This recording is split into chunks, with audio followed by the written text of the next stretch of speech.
I'm here with James Johnson. James, thanks for being on the show. Anytime, mate. How you been, man? Yeah, good. Keeping well. That's good. Keeping on.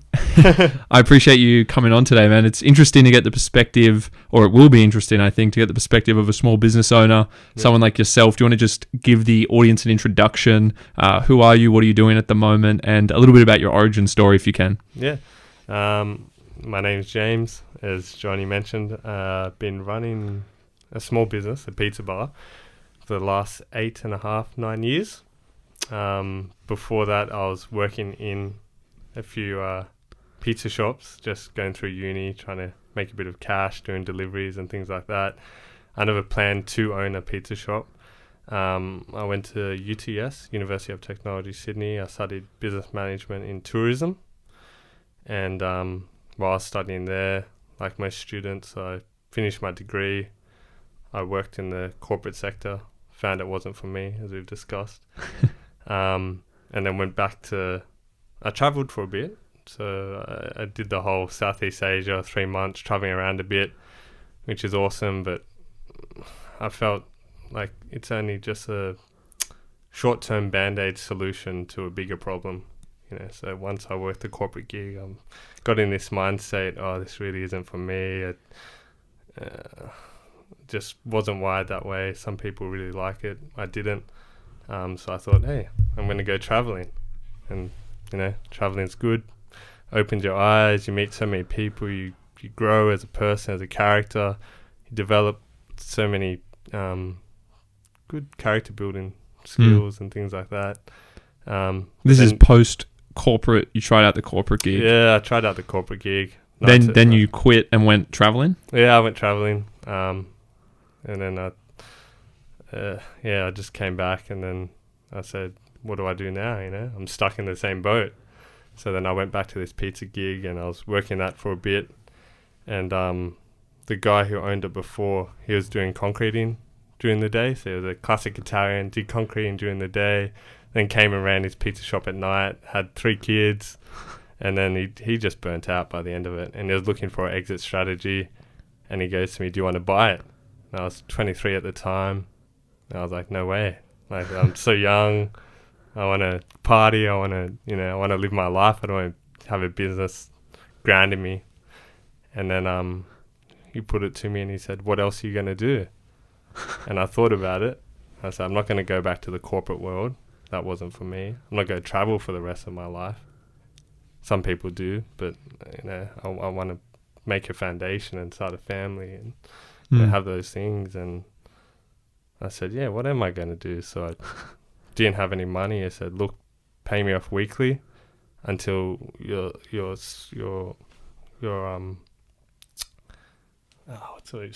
you know, just built the foundations. I've got the foundation. Got your feet. Got my feet on the ground. I've got enough behind me to get a loan, and I can pay the rest to him because he wasn't fussed about the money. He said, I think I was something like $40,000 for the business, which is the price of the whole business. Yeah, which is the price of a brand new car. So yeah, that's true. It's a good way of putting it. So no new car. Yeah, no new car. Got a business, and so I was, you know, I said, okay, I'll do it. First year was really tough. One of the toughest things I've done. But then I started putting the systems in place. I'd grown as a person. Started utilizing what I learnt in uni, plus utilizing the character traits I had and putting them together, and then I am where I am. So yeah, later. So many questions to follow up on with that, man. It's an interesting story, and it's fascinating that there's that kind of serendipity. You had just come back from a trip away after figuring out really and discovering that the corporate world wasn't for you. Yeah. So you were kind of in this no man's land, or this kind of grey area, and then your boss of the shop you're working at, right? It was your boss. Yeah. He and the guy who owned the shop suddenly offers you the job and poses that question to you, and then that makes you think, it's like, well, actually, that it makes sense for me to do something like this because I haven't tried this. And I've tried corporate. Now this is like more entrepreneur land, or, you know, owning a small business. It's a bit different to working in a corporate kind of atmosphere. Yeah. Could you ever envisage yourself, you know, when you were a child, could you envisage yourself as running a business and like just buying out a business? Like the way you've described it sounds like it wasn't so much something that arose naturally, like the idea that is, it's kind of like it just was an opportunity that got put in front of you and suddenly you're a business owner. Yeah, definitely not. I never thought about running a business, definitely not a pizza shop, but it just happened to be that way, and then I wouldn't look back. Like, I got this opportunity. I was lucky enough to get this opportunity. A lot of people don't get that opportunity and end up working a corporate gig they don't like just to pay the bills. And I was lucky enough to have this opportunity and grab it. And I had no idea what I wanted to do after high school. Actually, I retract that statement. I wanted to do teaching, but I absolutely flunked my HSC. Like, my UAI was 37%. You wanted to teach, but you didn't have anything to teach. Yeah, well, I didn't have the marks to study it, sadly enough. Oh, okay. But I went to TAFE. I ended up studying tourism at TAFE. And this is something that gets me about high school. They put so much emphasis on the HSC, and a lot of parents put so much emphasis on the HSC. But there's so many different paths to get to uni. I'm not saying everybody has to get to uni. That doesn't define success. But if you want to go to uni, there's so many different paths. Like, I went to TAFE for a year. I ended up going to uni. I got a year's worth of exemptions because I went to TAFE. It prepared me for uni because obviously it's not as strict. And I ended up saving something like $18,000 because of the year's worth of exemptions. So, there's that path. I never knew that in high school. I found that out for myself when I went to TAFE. Like, oh, you can go to uni. And I finished TAFE. I said, oh, what do I do now? And then someone from my class said, I'm going to uni. I'm like, okay, I'll go to uni. I ended up at uni, and then, but I never envisioned myself running a business, definitely not a pizza shop. So, yeah, it's just crazy how that can kind of happen. And but I understand that, you had worked there casually, so you had some exposure at least to that type of business and how it worked. So it might have made sense out of any business that, that was the business for you to start. Sure. I was going to ask, how did you get to that valuation, that $35,000-$40,000 for someone out there thinking local business? How do you come up with a price? So the old owner, I think he bought it for 25, and he just said, "Look, just put another 10 on top of that." It wasn't some like formula, some complex. Right. Just pretty much, he wanted an exit strategy. I was convenient. I was there. It worked for me. It worked for him. That was it. Did you know the numbers at all? The revenues that it was bringing in? No, nothing. I knew it wasn't making a loss. That's about the extent of what I knew. So just by feel, you kind of knew the frequency with which business was coming in because you worked there, so you could see. I was there for 2.5 years, and before that, I was at another pizza shop in Glaysville. They shut down, and then I went here. And then, actually, before that, my first job when I was 15 was at Pizza Hut, Macquarie Centre. There you go, man. Yeah, so it is making sense now. It just happened to fall into place. So. Yeah, and what about the initial decision to go to Pizza Hut? Was that just because that was the thing to do? It was Pizza Hut, Domino's, pretty much. Subway. I worked at Subway myself.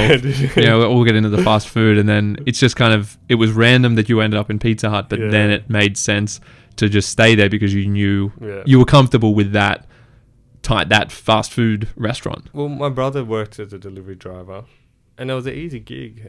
Like at uni, people, I want to work retail, I want to do this, but what's wrong with hopping in the car, listening to your radio and delivering pizzas? Yeah, man. You get paid hourly, you get tips. It's so just non-stress related. Yeah. And it's flexible, especially with uni. So, thought it was a good job going through uni, and I did it. Yeah, but you took this leap of faith nonetheless. You took a leap of faith when you decided to just buy this business, $40K, financially as well. As you said, cost of a car, but it was kind of like you weren't weighing up the specifics of why that number made sense. It was kind of like there was something bigger than that. It was like, this is an opportunity. Yeah. It's not an amount of money that's going to kill me, even if I get it wrong. Yep. But a lot of people wouldn't be willing to take that risk. So there's something there, like entrepreneurial, that, you must have had some sense that I don't want to be risk averse my whole life. I actually want to take a risk here. What was informing that decision? Can you just go a bit deeper into that decision there? Because I feel like a lot of people would be super reluctant to do that and would rather take the easier option, the mainstream option, like, I'll go find another job, I'll work for someone else. But you've gone from that and suddenly are running a business. Just what do you think informed that decision besides the fact that you knew corporate wasn't for you? What was it that made you want to take that risk? That's a good question. look, at the end of the day, I always had at the back of my head, worst case, I'll sell the business at a loss. Okay, if I sell the business for 20K, surely someone's going to pick up for 15, 20K. I lose 10K, I gain a year's worth of experience. Mm-hmm. You know, I always had that as my safeguard at the back. It's like a year of uni, an extra year of uni. Yeah. For some people, the cost. I'm not saying, some people say, don't have it in your mindset to ever fail. But that's worst case scenario. You have to think reality. Mm-hmm. And that's the reality. And I think the thing that really pushed me is I like to work with people. I feel fulfillment when I'm working with people. Mm-hmm. And this was a gig and being hands-on and things like that. And, I think that was the driving force. That and not going back to the corporate gig. Yeah, so ruling that out was an important step, obviously. And I feel like that's something that a lot of people out there who are wondering, what do I do? What do I do? I don't know what I want to do. You said you were one of those people, right? But I think like the strategy of just figuring out what you don't like is so valuable. For sure, and often it's the only path that will get you to where you are comfortable or happy doing what you're doing. Yeah. Did you get that sense that it wasn't more of a ruling out process? Because I find that is really the solution for a lot of people, whereas they're approaching the problem from the wrong side of the equation. They're approaching it from find the solution straight away versus find what's not the solution. Yeah. And I find that can actually be a better way to navigate towards what you truly will be happy doing. Yeah. And you've obviously been in it, you said 8-9 years in the business. So obviously you're liking that a lot more than the corporate world. Yeah. But it was only by ruling out that. Yeah. So you still did try that. So to your credit, you were able to rule it out, and you didn't hang around though when you realized you didn't like it. Yeah, life's short. And again, a lot of people unfortunately don't have that opportunity. But when you are presented with that opportunity, just give it a go. And if it's within reason and it's within your means, try it. Life's too short. When a mechanic looks at a car, as you said before, he finds, you're saying what isn't wrong with it. Well, that's where you find what is not the solution. Yeah, what is not the solution. And then he narrows it down and said, okay, this is the solution. And that's a good way of looking at it, I think. Yeah, process of elimination. Yeah, I think that's been very valuable to me as well. But let's go into the business now. So you've moved on from uni, you've taken this leap of faith. Yep. What you said that it was hard at first. Just describe some of the challenges in that first year, and maybe for the audience, give some insight into what it's like to just be left with a business. And day one, you own it now. What does that look like? It's a bit of a jump in the deep end. I don't want to scare people out of it too much, but definitely one of the hardest things is staff and not relying on one person too much. So you don't want to put all your eggs on one basket. For instance, if I had a pizza maker, in the first year I was heavily reliant on one pizza maker. And if that pizza maker called in sick, or that pizza maker decided to say, hey, this place is offering me more money, you need to match it, otherwise I'm leaving. And then I'm stuck in that predicament. I need this person. You have to... It's like being over-leveraged. You have to have a plan B, a plan C, a plan D, and just shift your way around. Especially working in a pizza shop. I'm dealing with a lot of students because nobody wants to work for me. A lot of people don't want to work at a pizza shop as a career.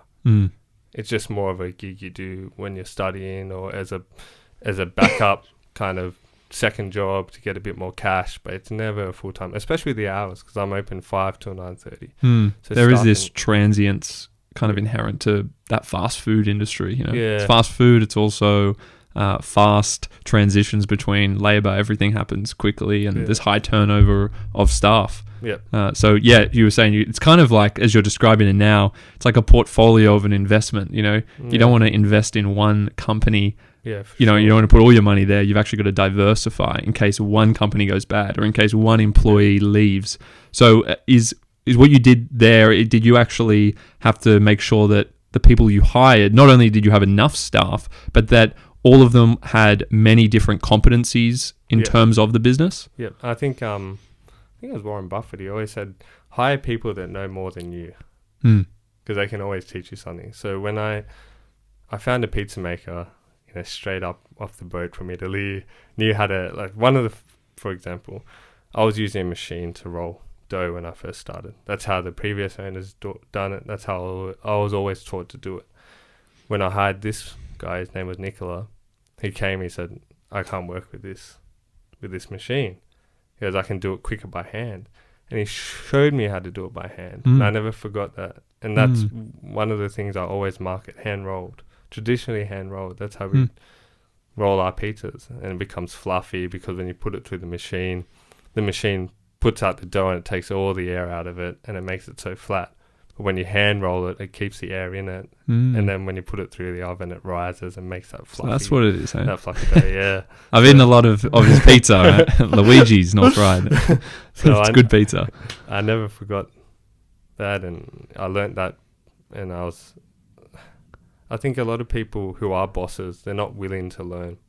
They say, I'm the boss, you're the employee. You don't teach me, I teach you. That's their mentality. And that's a backward step because everyone has something to offer. And again, going back to the first thing with staffing, everybody has something to offer. You can learn, even from a 14-year-old, you can learn something. 13, it doesn't matter age. Everybody has something to offer. And you utilize that. And I always said, whenever somebody called me boss in the pizza shop, I hated it. I hated when people called me boss. I said, don't call me boss. Don't call me sir. Just call me James. Because I want to develop that relationship where they're comfortable talking to me, where they're comfortable, advancing the business together rather than talking behind my back or whatever it may be. A perceived disparity in the value of you versus them. Yeah. You kind of were removing that by talking as one of their fellow colleagues. Yeah, for sure. Remove that barrier. And then they can offer and bring something to the table. And then, yeah, definitely. So staffing. Back to staffing. So that was the big hurdle as you started realizing, oh my God, I've got to build a team here. I can't do everything myself. Were you ever trying to do kind of everything yourself? Yeah, for sure. That's where I knew I was going wrong. Because I'm like, mate, I didn't buy a business to work in a business. I bought a business as an investment. That's the approach a lot of people should have. You see a lot of old school people, they're 50, 60 years old, they're still working in the pizza shop, they're the pizza maker, the pizza cutter, the customer service. I'm just thinking in my head, why did you buy a job? Yeah. You have this opportunity, you have a business, systemize it, work on something else, but I don't know, they're stubborn. So traditional, I feel like it's like a European model. You see a lot of Italian families, for sure. They have to stay in they do everything. I can't trust him. I feel like that's a big thing. It's always, I can't trust him. We'll if Macca's can do it, if KFC can do it, if all these people can do it, there's no reason why you can't do it. Yeah. How do you build trust? And how have you gone about trust? Have you ever had any issues with trusting the people you hire? I've never had something like a miscalculation of, like, say, stealing from the car. I've never had that. But as I said before, breaking that barrier and it's a preventative strategy. Talking to them as equals, where they don't feel the need to not trust you, where they don't feel the need to steal from you, where you have that connection. You wouldn't steal from your friend, would you? But if you act and you break that barrier and you act as their friend, it develops that trust. That's my perspective anyways. People will differ, people will argue otherwise. But running a business for 8 years, that's a conclusion I've come to. Yeah, no, it makes sense. I'm interested also, you mentioned the name thing and how you communicate to them. So you communicate to them as though they are what they are, which is your equal, but even though you are technically their employer, you would speak to them as though you were a fellow employee, right? That's one thing. Is there anything else you do, in terms of even when you're hiring someone for the first time, anything else you do to kind of remove the perception of that distance? Don't get me wrong, where it does come down to business and I have to be the boss. I will be the boss. But most of the time, I will be the boss. That's good. But I am the boss. I am the law in here. But if somebody's clearly taking advantage and clearly taking me for a ride, like, I'll put my foot down. But most of the time, I break that barrier. So the question was, is there any steps I take? Are there any other strategies that you've employed over the years that you do now that maybe you didn't do when you started, or you've always done, besides like getting them to refer to you as James? Are there any other specific things that you ask of them or that you do yourself to ensure there isn't the perception of that distance in the hierarchy? Yeah, we usually Friday night we all get together and we have dinner at the shop, and we all just sit down at the table as equals. I'm not at the head of the table. And we put some pizza and have some soft drink, and we don't talk about work, and we just bond, as a team, as it should be. But yeah, just non-conscious things like that, I guess. Or just simply as after a good shift, patting them on the back and saying, "Good job, grab a drink," or "What do you want to eat?" Just being friendly. Have you ever had any instances? You mentioned that no one's ever stolen from you, right? But can you think of an example where you have had to put your foot down, just so we can kind of, because I think that balance you're talking about between being the boss but also not being seen as the boss, where that is important, not to be seen as a boss. That distinction there is a tough one to kind of delineate.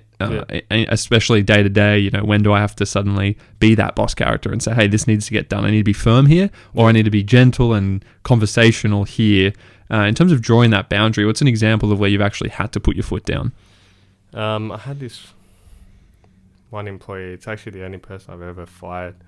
And he was just rocking up late to every shift. He was going through some mental health issues, which is fine, and I made allowance for that, but I couldn't run a business that way. I couldn't be taken advantage of, in the sense, not saying he was taking advantage of me, maybe he had those issues, but I just it wasn't effective for me to run a business that way, and I just had to pull him aside. I gave him so many chances. I said, look, I'm trying to work with you, don't work against me, just please come on time. If you have some issues, if you need to take a day off, let me know. But just kept happy, and it just got to the point where I said, I don't think this job's for you. And he didn't take kindly to that and sent me some messages and things like that. And when it gets to that point, you just have to ignore it. And then that's what I had to do, and I had to put my foot down.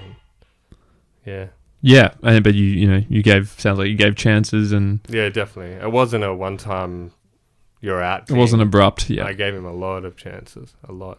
But is what it is. So. Yeah, but besides that, there's pretty much been no issues in terms of your team, and of a few here and there, but pull that up nothing too major. Yeah. Yeah, no, that's always, solid. It's always good to keep bridges, because a lot of employees, even if they move on, for example, I was short-staffed last week. I called up a pizza maker who had been working with us for 2 years. I said, hey, I really need a pizza maker. And he said, yeah, I'm happy to help. And he came in, and I have a few staff members like that where I keep rapport with them. And if I really need someone, they'll come in and help. So, yeah, just keep bridges where you can. and as part of that hiring process, going to what you were saying before with, you really want to reduce your risk of suddenly being ill-equipped with the staff, the resources to, run your business, to make pizzas for, first and foremost. When you hire people, are you trying to skill them in a lot of areas of the business, or is it kind of like, hey, you work at the counter, you take the calls, that's your job? Or are you conscious to say, every once in a while, hey, here's actually how you do the pizza? Are you trying to skill them all over the business, or how do you go about that? So at first, I skill them on one specific task. Once they're comfortable with that task, and I see they're at the height of that comfortability, I move them on to something else. But generally, I like to keep people in their positions, because if you look at any team, sport as well, a team works most effectively when everyone's in their position. A striker doesn't do 3 different things, he just stays as a striker. Along with the pizza shop, I have my pizza maker, 2 pizza makers, and I have my pizza rollers. They stay in their stations. I have my oven keeper, he stays in his station, and I have my customer service, they stay in their station. If you look at any successful franchise, same thing, they got their back end workers and they got their front end workers. People stick to their stations, they're not running all over the place. And continuing that analogy there, So say the striker in the game gets injured, or both of your strikers are injured, because I guess the point is here who comes in, and you're saying, well, it's not the defense who now become the strikers, it's the reserves. So when we talk about reserves here, when we talk about how you employ and how many people you employ, how many people are on standby for you, how do you think about the quantity of staff you should always have available at any one time? So I have, for instance, 4 pizza makers. It's very unlikely all 4 are going to call in, but if 2 call in sick, I've trained the drivers to roll dough, if that's the case, and then the driver can take their position, and then someone else I have as a backup driver can take that driver's position. So, I try and keep that going and working around and things like that. But always got to have a plan B, C, D, and E as much as you can, especially working with the younger kids, because I know when I was young I was always taking days off to go and party. True. So how do you go about that hiring process in itself, just for people out there who aren't familiar with how a business actually gets their staff? I mean, people will be familiar perhaps with LinkedIn and other platforms, but how are you advertising? Is it mainly word of mouth these days? And if it... bit of Facebook is a big one, Facebook jobs, Gumtree. And I just put a piece of paper up on the pizza shop saying looking for this. It's the old-fashioned way, right? Yeah, just the old school way. That's good because you always get locals who apply for the job, and locals are good because their parents know other parents, and their parents know this parents. And again, it goes back to treating employees as your equal. Because if you're a good boss, they're going to tell their parents, "Oh, I really like the job. I'm really happy with the job," and then their parents want to support you because that's what they're attracted to. They're not going to support something where their kid's coming home every day saying, "I want to quit the job. I hate it." My boss is, I don't know if I'm allowed to swear on here. No, you can say whatever you want, man. We've had some. My boss is a bit of an a-hole or whatever. We had one guy come on and he was swearing the whole way through, so it's all good. Speak freely. Yes. Okay. So staff was one of those big hurdles at the start. That was a big challenge. What other challenges have you faced over the last 8-9 years, aside from the hiring process and making sure your staff are invested in the business and they're loyal to you and they're doing the right thing and they don't see you as, an other to you? Besides those things, which are obviously pivotal, what else has been challenging? Including back-end stuff that people might not think about. Machinery, definitely. I had the oven break down on me, I think the first month I was there. Jeez. And then, we got through that, but definitely machinery, so servicing machinery on a regular basis. So what did you do when it broke down? Did you just suddenly close the shop and say? That's what you can do. Close the shop, tell customers. Customers are pretty understanding around here. Tell customers, sorry, the oven's broken down, it's out of our hands. Do everything you can to get it up and going, but that's so machinery. Trying to think. I mean, there's always something. There's always something. We had attempted break-in about a year ago. Attempted, so so kept him out. Get a crowbar and tried to rip the door open and things like that. Or we had a staff member who was drunk. He abused one of my staff members, threw a bottle cap at him. Then I think I just... a bottle cap? Yeah, I was really drunk. Violent. It was funny. I picked up the bottle cap. Well, they picked up and said non-alcoholic beer. Oh, God. So I don't know. That's funny. That's ironic. So I don't know how that eventuated. But anyways, I think I went to the police and got a banning notice served to him. So he wasn't allowed to come into the shop. Other issues. I had one at the top of my head, but can't think of it. We can come back to it. No, that's cool. In terms of the business's trajectory over the last 8-9 years, talk to me about that. Have you seen the business grow? And what do you think, looking back in hindsight, have been the key growth strategies that you've actually employed and that have been successful for you? Definitely social media marketing. Like, there's a huge emphasis on that nowadays. We kind of drew away from the tangible pamphlet drop and drew closer to social media marketing, especially things like MailChimp, building an audience through MailChimp. I think we're at 2,000 which is good because if I have a quiet day, I just boom, send out an email, say this is our special, get those numbers rolling. You know. And for people who are listening, what is MailChimp? So MailChimp's a program, and you kind of put a link on your website. So in our case, we got to sign up to this, our weekly newsletter, get a free Nutella calzone. They sign up, boom, they join our mailing list. Then every week I systemize it, I schedule a post. So I offer an incentive, like a promotion, say half price pizza or whatever it may be. And then I schedule it, and I like to send it. So what you can do with MailChimp, instead of sending a bulk of emails, you can spread it in 4 or 5 parts. So say every half an hour, send it to this percentage, and half an hour this so you're covering a bigger range. So some people might be on the bus on the way home from work at 5, and they're looking at their phones from 5 to 5:30. So you, boom, target that. Some people, when they get home, they quickly sift through their emails, target that, and then etc. So that's handy. So it fully automates the process. Yeah, completely. And you can come up with a stream of emails in one go. You can draft them all, put them in the system, and then you can put it in exactly who. Will it just go to your mailing list? You just say it to my current list, and it emails it all in one go? Yeah, well, that's what I was saying before. You can portion it, so it's not emailing at one go. Do you need to portion it? As in, are there limits on emails? You don't want a sudden influx of 100 customers in the span of half an hour, 1 hour. Like if I'm to email 2,000 people at 6 o'clock, then say from 6 to 6:30, the phones are non-stop ringing. Okay. I see I see. It's actually, it's too effective. Yeah, it's too effective. So you try and break it up. Okay, I go on with you. Not talking about so like get this, but I didn't know that. So emails, in your opinion, the email marketing is very effective. For sure, especially with iPhones these days. People are so addicted to their phones. As soon as they get a notification, they're whipping it out. Like, oh, Luigi's is having a special half-price pizza. I'm down for that. I'm tired from work. I can't be bothered cooking. Yeah, of course. Back in the days when people weren't as addicted to their mobiles, or mobiles didn't have the capacity to do that, and they had to go home and log in, go through their emails like that. Maybe not as effective, but definitely more effective now. Definitely. Yeah, wow. Yeah, that's true, and the fact you can set it up for those times, and you can select which people.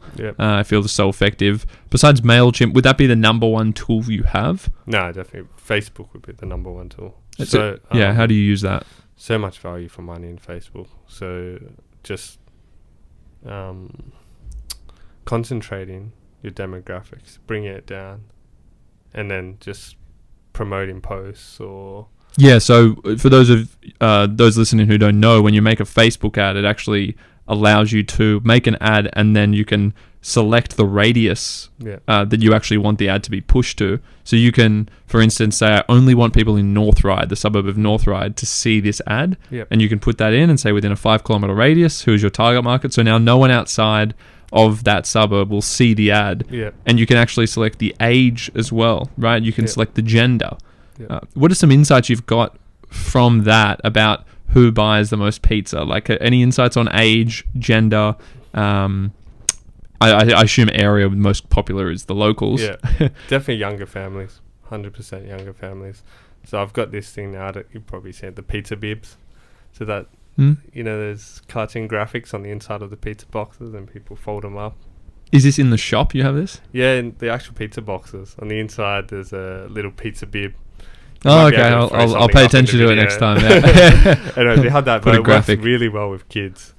And kids will nag and say, I want Luigi's pizza, because of that. That little novelty, it's like colourful, it's like Simpsons-esque in a sense.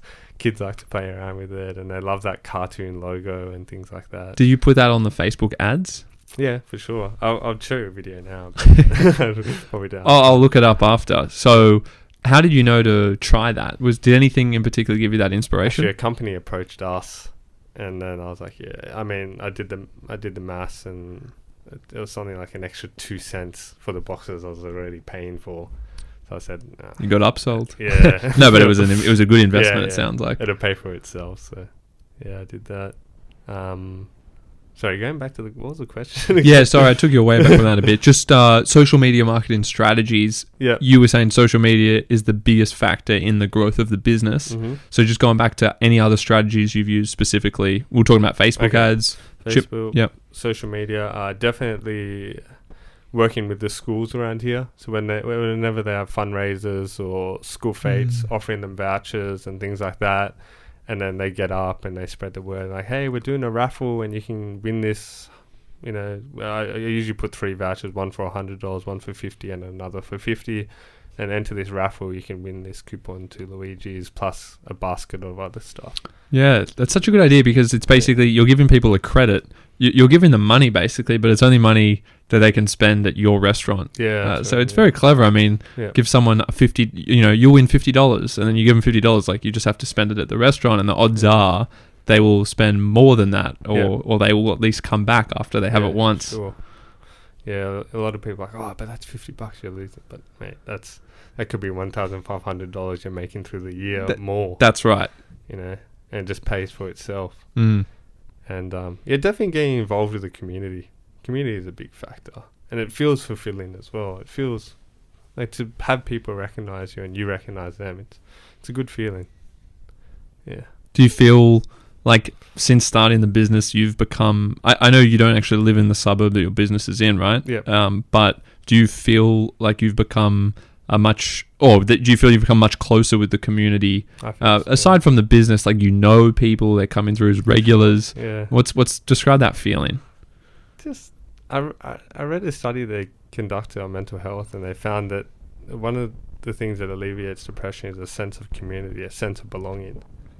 And it's a good feeling to just walk down the street and to go up to people. People come up to you and go, hey, how's it going? How's your day? And just a simple thing like that.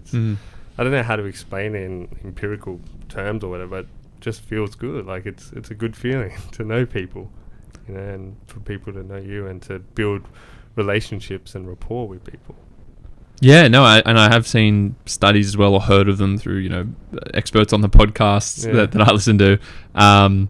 Someone came on and was talking about how even just having that short small talk conversation in a day can improve your happiness. In that day, just having that small talk, just interacting with someone in a very small moment. And that's probably no surprise, but I think what you're saying is even a more expansive version of that, where you're actually integrating the community. You're having these conversations all the time. People. There is that sense of belonging. And I feel like that's really powerful and speaks to the importance of local business, like local small business, because it's so easy to think of, it's so easy for things to become very commercialized, and we just have all these franchises of like Domino's and other, not to speak down any particular business, but it can very quickly become something that goes away from that community centric model of a business. But I feel like that's really important, even if you're someone in the community who is not the person running the business, just to have those local shops. Sometimes I reflect back, like, why do we even have local shops? Because then you get shopping centers, and then you get these big these dominant companies who will make your pizza for you. But of course, not only is quality the difference, when you get something that is just in one spot where you've got a team dedicated to that, and it's not like a franchise, perhaps the quality's higher, but there's also that important element of being part of the community and facilitating that vibe. Like you're not just experiencing, you're facilitating it because you're in that location. Like, is that important to you? For sure, yeah. Definitely just that atmosphere, and just I love those shopping strips, and you just walk past a cafe and people are like, hey James, you the usual? That makes you feel good. Yeah. Whereas you go in a local celebrity. No, just for anyone, like any regular customer, Whereas you go in a shopping centre, it kind of feels unnatural. There's no natural light. People don't know you by your name, at least most of the time. And then there's so many people in and about. That's why one thing when I love to Southeast Asia, when I traveled to Southeast Asia, is those little, like, I don't know, they're like the shop fronts, and they got milk crates out the front, and you just sit down and you have a shot of whiskey or whatever it is, and you just befriend people, and it's got that nice communal vibe, and the bartender befriends you, and you start getting his name, and you're there for a week. Next thing you know, this bartender's your best friend. It's just it's good. Yeah, no, absolutely. I think it's a really important part. Something I've thought about before, just about small business and thinking about why it's important, because sometimes when you can go down a different line of argument that says don't worry if they all run out of business, because people make the argument that in economic downturns, the businesses that can't survive, the smaller businesses that don't have all the reserve capital or reserves, if that is the case, to get themselves out, that they are not going to survive, they don't deserve to keep surviving, right? But then it's like, but there's that greater good to come from having those businesses stay there, even if they're not the most profitable businesses. Yeah. It's an interesting imagine having that mentality in life. If you die, when there's a depression or you can't survive, that's just because you don't deserve to survive. Or you don't. These people play important. Well, the bottom line, right? If money, if that was the only metric. Yeah. People play an integral part in society. They should be given the opportunity to have a chance if they're doing the right thing and be supported. It's a shame people see it that way, but everyone should help one another. And absolutely. What's your perspective on the idea of government bailouts, just to go to something kind of related, and the idea of people bailing out businesses or helping out small businesses if there happens to be economic downturn or there's a financial crisis or a health crisis? What's your opinion on that? Obviously sometimes if a business, there would be occasions where the business should actually close up, I imagine, but where do you draw the line there, and what's your opinion on that? Well, you're not going to put a band-aid on the sinking ship. If it's that clear and that obvious that the business is doing something wrong, and they were doing something wrong before all this happened, then it's inevitable that business is going to go down. But for the businesses that can empirically prove that they've only been hit with what's happened, then I think it's a good thing if governments intervene and say, hey, we'll give you a hand out of this one and see how you go and keep a follow-up, and as long as people are able to prove it. And so, for instance, for the last 5 years, you can show a profit each year, and then clearly it's just this one event. You actually have it. What about the argument that they should have... the argument that they should have saved, right? That savings is such an important part for a business, and I want to get your opinion on that as well, more specifically. How do you think about savings and retained profits and reinvestment? I'd love to hear your perspective on that in terms of managing the business in that way and making sure you've got funds for a rainy day, as they say. Yeah, savings is definitely a part of a business that you measure as the business as a whole. If someone doesn't have savings, what's that reflecting of? They're just running the business week by week. So they're not running the business in the sense, they're not running the business to the capacity that it's a business. It's not an investment. So maybe in that sense, if you're doing those factors and you're saying, you're ticking the boxes and saying this meets that requirement, that meets that requirement, in that factor, they're probably not meeting that requirement. And they're not running the business effectively. So in that sense, I'd say the government probably has a right to say, well, where's your savings? What have you been doing the last 3 years? Your business isn't a success if you're just living it week by week. So, yeah. So how do you manage that balance between saving money into the business, and for this purpose, we'll assume the business is its own incorporated entity. I'm not sure if that's you don't have to disclose or not. I don't know if you have you gone about your business structure there. PTY Ltd, so proprietary. It's in a separate entity, meaning if you got sued or whatever for something, it's very unlikely they can touch your personal assets. Your home or anything you have separate to the business is probably going to be safe. So you've got that set up. So how do you? But you also have to pay yourself. This is one of the interesting things. I always have a buffer. Sorry. Every business, in my understanding, should have a buffer, because as you said, you have your rainy days and things like COVID and things like that. I think the buffer should be representative of a percentage per year, and you should always have that buffer as a percentage of your profits. And if you don't have that buffer, and it shows in your bank account you don't have that buffer from a 3-year consecutive period or a 2-year consecutive period, then for me, you're not managing your business effectively. So you always got to have that buffer. And just for an example, what do you think, in your opinion, based on the last 8 years, is a good buffer where you're ready for even COVID, which we might touch on? So for me, say probably around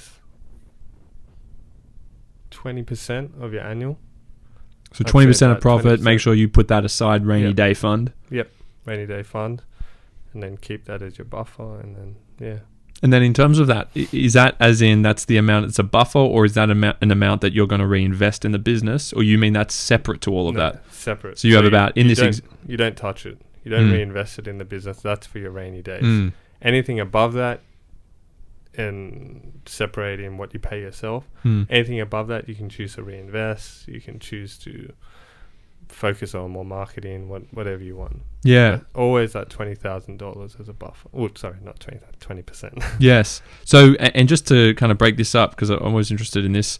So if you've got a company, you're technically an employee of your company. That's and right. You pay yourself a salary, presumably, as the person who runs it. But that's separate, and I think a lot of people don't understand this, or at least I didn't for most of my life, is that once you pay yourself as the owner of the business, that's not actually anything to do with the profit. That's reducing the profit because you're paying yourself as though you're an employee, right? Back to the all equals point. Less profit, less tax, but you're paying yourself, so obviously you have to pay tax. Yeah, the tax kind of ends up being much the same, as far as I know, except if you're going to retain a lot of the profits and not pay them out to yourself. But if you weren't paying yourself a salary out of that, then presumably you would pay yourself a share of the profit as what's called a dividend. Because once you get your 20% aside, and I don't need exact figures from you based on your situation. I'm $5 billion. I am the boss. Once you put the 20% aside, how then do you think, does it depend on the particular year or the circumstances as to how you decide, actually I can pay myself a bit of a bonus here out of the profit as a dividend, or I should actually use that remaining 80% in its entirety on marketing for the next year? Like, how do you think about it? Because this is after you've already paid expenses for the marketing, that you've now got this profit.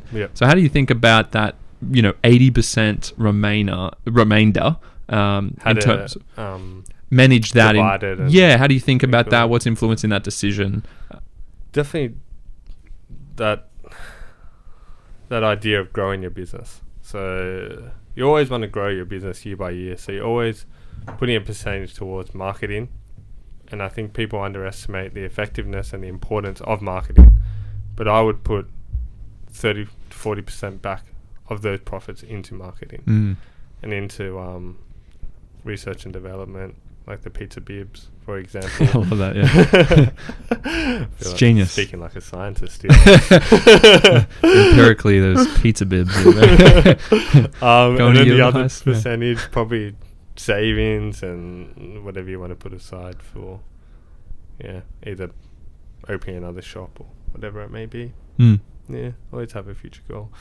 One thing my dad always taught me was to be resourceful and never take anything for granted. So for example, when I was a kid, I'd ask him for this, not saying that my dad's negligent, but he would say, that's why God gave you legs, to walk. So I'd be like, can you give me a lift to school? It's like, mate, that's why God gave you legs. I walk to the bus stop and I'd catch a bus to school. It taught me how to be resourceful and to use what I had. Not saying they're, again, negligent. He would often give me a lift. Don't worry, no one's thinking that. You can walk to the bus stop. But you always had that mindset. Use what you have and never take things for granted. So never splurge your money on useless things. Always research. You look at the effectiveness or past effectiveness of businesses who have tried to use that method. And what have you learnt over the years from looking at what other businesses are doing? So if you've had some kind of case studies, or I know you probably read up on a few books here and there about other businesses, what are some of the key things you've learnt? It's so hard to sum it up. Or a couple that come to mind. I'm just thinking back, because I used to watch a lot of WWE wrestling, and I always looked up to Vince McMahon and how he grew his company and just to what it was today. And he always, like, just his how he transferred from this is the face of the business to that face is now old and, you know, going downhill, and then transfer into another face of the business, and how he did that and the mechanisms he put in place and how he targeted and marketed things, and how he was so heavily involved in the culture of the United States to just be on national TV and have a contract for all those years. And I always looked at that and I thought, oh, okay, well, who can I make the face of Luigi's? And then I always try and make one pizza maker and put him on the marketing videos and make him the face of Luigi's, and then have a smooth transition to when he's leaving and make the next pizza maker the face of the business, and so people can connect. So why aren't you the face of the business? Well, going back to my point before, I don't want to be in the business to have a job. I don't want to, like... Because then the business is tied to you from the eye of the public, because your face is the business. So if you then sell the business, but you're not there, then it probably loses all of its equity. And it has, like, and if people know that who want to buy the business from you, then they would know that as well. Yeah, that's right. So that's why I never... When people come into the shop and they say, who's the owner? I never say it's me. I say, oh, it's Luigi. He just lives down the road. It's going on publicly. Maybe blur my face out. But yeah, I never tell people. Rarely tell people. I'm not going to say never, because obviously you knew.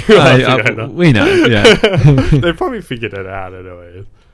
But I try and, because the first shop I was working at, she was telling me later on, because she found out I had a pizza shop.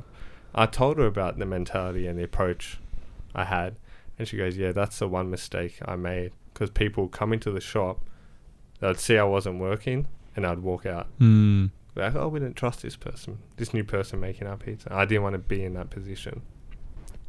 Yeah, that's interesting. That is important, to make sure the business is sustainable on its own without you in it, which goes back to that kind of thesis about the business is an investment. It's not a job, as you said. I think it's easy to conflate those two things, especially with branding.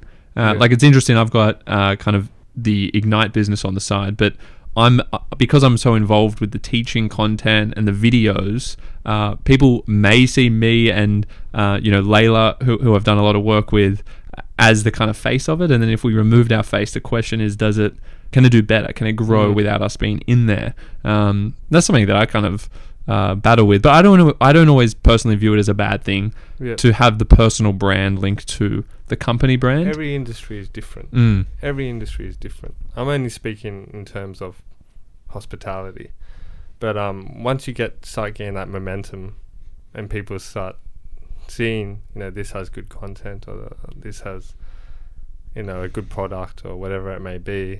I mean, I suppose it doesn't matter. It's what people receiving. As long as what they're receiving is good and the brand's there, they make those two connections. It's the product. So when people go into the business and they see the owner's not there, in that example, if the product's consistently good, it's always the same, because you've created those systems and you've trained them the right way, then it doesn't matter who's there, because you know what you're getting. But it's easy. It's funny with pizza and food, it can deviate. You would think there's a high standard deviation from the average quality in food, because it's so dependent on who's making it. But I feel like if you've got a good system, you can minimize that standard deviation from what the average is that people can expect. But it's interesting with food, isn't it? It is a bit different. And maybe with the education, actually, it's much the same, that it is hard to minimize that, because it would depend on who's teaching you. But I guess if you make, in my instance, like a resource, if you're making resources and you kind of put them on the platform, and you've created a model and a system and a framework for everyone to follow, and you filter out the staff the right way, and you make sure people who are contributing are all of a sufficient caliber, then you can reduce that. But it's interesting with education and food that the quality of the service you get is so heavily dependent potentially on who is actually delivering it in that instance. So I think what's really important, and I like the way you approach business, is that it's about creating those systems that actually make the business sustainable with or without you, or with or without a particular person. I feel like that's what brands such as McDonald's have done so well. It's consistent, right? It's consistent. Is there anything else we haven't touched on that informs your approach to that, to building good systems? Well, obviously, you systemize it in a way where you have a manual, and then you have the manual in the shop, and your managers can refer to that manual, and you have a hierarchy within the shop. But yeah, definitely develop a manual and put in that systemization within the manual, and put in those plan B, C, and D's in the manual, so people have a reference point. So this is a physical physical manual that in the shop, all of your staff study up? Oh, they don't really study up, but it's in the shop if it need be, and it's quite user friendly. So making things. And you implicitly are teaching them that as you're training them? Yep, for sure. Subconsciously we reference into that manual. Everything in the head is in the manual, in layman terms. Yeah. Most actually all franchises have a manual. I want to move away a little bit from the business side of it, just for those who are watching. What makes a great pizza, in your opinion? Less topping. So Australians have this wrong idea that more toppings equals more flavor equals better pizza. The amount of times I've had customers call up and say, there's not enough toppings on these pizzas. If you go to Italy, you have less toppings because you can taste the flavors. You can taste the cheese, you can taste the sauce, and you can taste the bread. The bread is the important thing, like the fluffiness and the flavor, and there's a lot of emphasis on the bread, whereas here it's just a lot of emphasis on what's on it. And definitely less topping, hand rolled, and then burnt to a crisp. Just cooked well. Okay. Made with love and passion, mate. Less is more, eh? That's very true, and that you do see that in the more Italian restaurants, authentic Italian. It's one flavor on there. It's maybe some pepper salami, and that's it. And then it's just the cheese and the paste and the really good dough and crust, and that's it, right? And they're my favorite pizzas anyway. That particular style. I was going to say we like to focus just on pizzas. Do one thing, do it well. So we don't really do pastas at our shop. We have them, but we only have 2 varieties. I wouldn't have even known that. Yeah, because I don't market it. Because you haven't branded it that way. Yeah, I don't market it that way. It's there if you want it, but our strong point is pizzas, and we focus on pizzas. That's what we do well. And there's so much demand for pizza in itself that you don't need to try and cover more ground than that. Yeah, we have over something like 35 pizza flavors up there, so there's plenty there. Yeah. Anyway, sorry, go on. And in terms of wood fire, I've asked you this before. So wood fire, I know you guys don't do wood fire pizza, but it's versus the oven. How would you call it? Oven baked pizza, oven it's cooked? Electric oven. Electric oven. Wood fire is definitely superior, but it's just you got to pay more man hours to set it up. You got to come in the shop 2 hours beforehand to set it up, and you need a few staff members, so you have to hire an extra hand just to take care of that, and then one to cut it, etc., etc. But in terms of flavor, our pizzas are good, but they'll be better if they're wood fired. Is that on the cards for you in the future? Definitely, yeah. Definitely. What are the expansion prospects, over the next kind of 5 years? And do you see another shop coming into play, or before you do that, would you introduce wood fire style? What do you see in terms of the expansion for 5 years? Definitely not wood fire in the place we're in, because we wouldn't be able to implement it. It's just not possible. The shop's too small, probably not equipped for that amount of fire. But yeah, definitely expansion. I'll definitely be expanding the business, either that or opening it during the day. So, but I'll stick to what I know for now. Yeah, and I feel like if you don't need to expand, maybe people feel like they always have to be building versus just perfecting what they have at present. And I feel like even with what you're saying about the pizza, not the pasta, that's a really important thing, to just focus on the one thing. I really like that idea as well. Get that depth right, be the best at that one thing, and don't rush the expansion process, because often what's lost there is the quality of the product. For sure. A lot of people expand thinking one thing, dollar signs. That's all they're thinking.